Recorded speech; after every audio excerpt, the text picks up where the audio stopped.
Hello everyone, कैसे हैं आप सभी। हम आज बात करेंगे प्लेटलेट्स के बारे में। प्लेटलेट्स क्या है, इनके विभिन्न आयामों के बारे में, क्या नाम है, क्या साइज होता है, दिखते कैसे हैं, या फिर हमारे शरीर में इसकी कितनी मात्रा होती है, इसका फंक्शन क्या है। जो चीज़ याद करने वाली है, जो आपको एग्जाम में पूछे जाएंगे, वही सारे टॉपिक को मैं कवर करने की कोशिश करना हूँ। ओवरऑल ये वीडियो देखने के बाद आप ये समझ जाएंगे प्लेटलेट्स क्या है और हमारे जीवन में इसका क्या महत्व है। प्लेटलेट्स, जिसे हम साइंटिफिक नेम थ्रोम्बोसाइट्स भी कहते हैं, यह 1% ऑफ ब्लड सेल होता है। जैसे कि आप शुरू के मेरे वीडियोस देखेंगे, जब मैंने ब्लड पढ़ाया था तो बेसिक कॉन्सेप्ट में ये बताया था कि दो भागों में बांटते हैं, एक लिक्विड भाग, एक कॉर्पसल्स भाग। लिक्विड भाग जो होता है वो 55% का होता है, और कॉर्पसल्स भाग जिसमें आरबीसी, डब्ल्यूबीसी और प्लेटलेट्स आते हैं, तो आरबीसी 44% और 1% में डब्ल्यूबीसी और प्लेटलेट्स आते हैं, तो ब्लड सेल का 1% भाग प्लेटलेट्स हो जाता है। फॉर्मेशन की बात करें, कहाँ पर बन रहा है, बोन मैरो में फॉर्मेशन हो रहा है, और फिर उसके बाद ये ब्लड स्ट्रीम में आते हैं। लाइफ स्पेन कितने दिन जीवित रहते हैं, ये हमारे शरीर में 3 से 7 दिनों तक, कई किताबों में 7 से 10 दिनों तक, तो घबराने वाली कोई बात नहीं है। अलग अलग किताबों के अनुसार लैब टू लैब वेरी होते रहते हैं, नॉर्मल रेंज। डायमीटर क्या है, 2 to 4 माइक्रोन मीटर इसका डायमीटर हो जाता है। ज़्यादा बड़ा नहीं है, ज़्यादा छोटा भी नहीं है। टोटल काउंट की बात करें, हमारे शरीर में कितनी टोटल इसका काउंट होता है, तो टोटल काउंट होता है 1.5 to 4.5 लाख पर क्यूबिक mm। जैसे देखिए, डब्ल्यूबीसी को हमने 1000 में किया था, आरबीसी को हमने मिलियन में दिया था, यहीं पे हम अब प्लेटलेट्स को आपको लाख में इसका हम बता रहे हैं। तो जर्नली याद रखने का एक आसान तरीका है, प्लेटलेट्स आप याद कर सकते हैं 1.5 लाख से 4.5 लाख तक ये आपको होता है। आइए नेक्स्ट बढ़ते हैं। फॉर्मेशन ऑफ सेल कहाँ पे होता है। फॉर्मेशन ऑफ सेल मेगाकैरियोसाइट्स में होता है, ये ऑब्जेक्टिव में पूछे जाते हैं। फंक्शन क्या है, जनरली मुख्य एक ही फंक्शन याद रखिएगा, ब्लड क्लोटिंग। मैं इसमें बहुत 3-4 लाइन जोड़कर बता सकता हूँ, याद भी नहीं हो पाएगा, लेकिन एक फंक्शन याद रखिए, ब्लड क्लॉटिंग। शेप क्या है, इर्रेगुलर शेप है, जनरली कोई एक शेप का नहीं दिखेगा, हर बार अलग अलग चीज़ें दिखती हैं।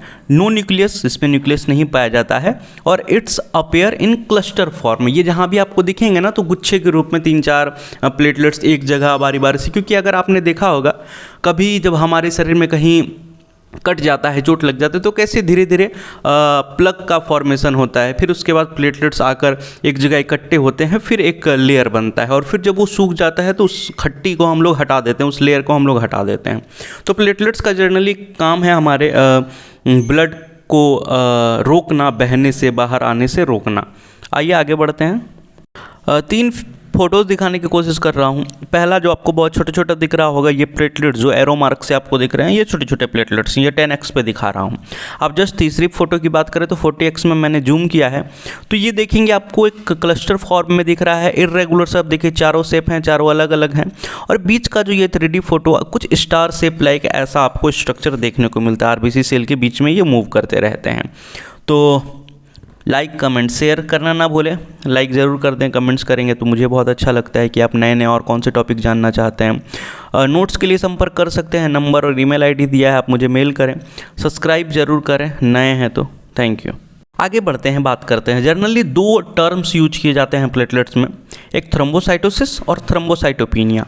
जब हमारे शरीर में प्लेटलेट्स की संख्या बढ़ जाती है तो थ्रोम्बोसाइटोसिस हो जाता है, जब घट जाती है तो थ्रोम्बोसाइटोपिनिया हो जाता है। आइए पहला हम लोग देखेंगे कि थ्रोम्बोसाइटोसिस कब होता है।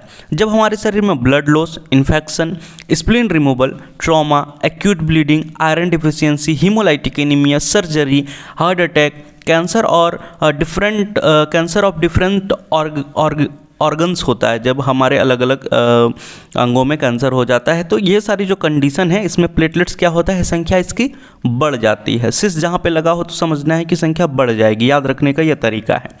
तो इन सारे चीज़ों में आपका क्या होगा, प्लेटलेट्स बढ़ा हुआ दिखाई देगा। जब आप रिपोर्ट देखेंगे तो उसमें प्लेटलेट्स बढ़ा हुआ दिखाई देगा।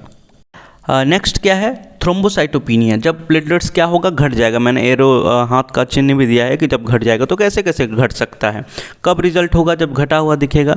तो डेंगू डिजीज़ में, मलेरिया में, वायरल इन्फेक्शन में, कीमोथेरेपी में, अल्कोहल यूज़ करते हैं जब आप, फॉलेट डिफिशियंसी में, विटामिन B12 डिफिशियंसी में, ल्यूकेमिया में, एड्स में, HIV में और रेडिएशन थेरेपी जब आप लेते हैं तो इन सारी चीज़ों में आपको थ्रोम्बोसाइटोपिनिया दिखाई देगा। ये जनरली आपको पूछे जाते हैं ऑब्जेक्टिव में, ये जनरली आपको पूछे जाते हैं आपके वाइवा में, ये जनरली आपके पूछे जाते हैं इंटरव्यू में। तो ये सारी जो बेसिक चीज़ें हैं ना, कॉन्सेप्ट है, आप इसे ध्यान में रखिए। बहुत बड़ी बड़ी चीज़ों को याद रखने की ज़रूरत नहीं है। कुछ ऐसे स्मार्ट तरीके से आप याद रखेंगे, बहुत कम पॉइंट के साथ, बिल्कुल स्पेसिफिक चीज़ जो जेन्युइन है, बहुत सारी बातों को न बनाते हुए सीधे सीधे पॉइंट टू पॉइंट याद करना, मैं ये आपको बताना चाह रहा हूँ। उम्मीद है वीडियो पसंद आ रहा है, समझ में आ रहा है। बहुत लोगों के कॉल आ रहे हैं, मैसेज आ रहे हैं, अच्छा लग रहा है।